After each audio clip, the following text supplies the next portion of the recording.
আজ ছিল বলাকার একটা আনন্দের দিন। তো 3 তারিখ বলাকার জন্মদিন ছিল।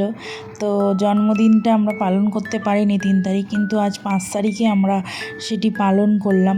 একটা কেক নেওয়া হয়েছিল, তো আমরা সবাই মিলে কেক কাটিং করেছিলাম। তো বলাকার স্যার ম্যাডাম বললেন যে বলাকার স্টুডেন্টরাই এই কেকটা কাটবে। তো এই মেন উদ্যোগী ছিলেন মুনমুনদি, কুমকুমদি, সুতোপাদি। তো সবাই মিলে বলেছিল, আমাকেও বলেছিল সবাই যে দোলন এটা করতে হবে। তো আমি বললাম ঠিক আছে। তারপর সব কিছু স্টুডেন্টও ছিল, তার ম্যাডামও ছিল, বলাকার ম্যাডাম, প্রিয়াঙ্কা, সৌভিক স্যার। তো সবাই মিলে ছিল, সবাই মিলে খুব আনন্দ করে কেকটা কাটা হলো, খাওয়া হলো। বলাকা যেন এইভাবেই আরও এগিয়ে যায়, আরও যেন আমরা বলাকার জন্মদিন সেলিব্রেট করতে পারি।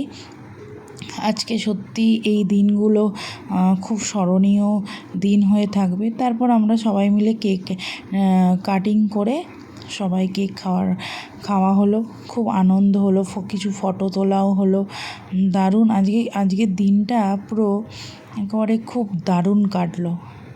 আমরা সবাই মিলে ফটো তুলে নিলাম, বলাকার পরিবারের সবাই না, কিছুজন।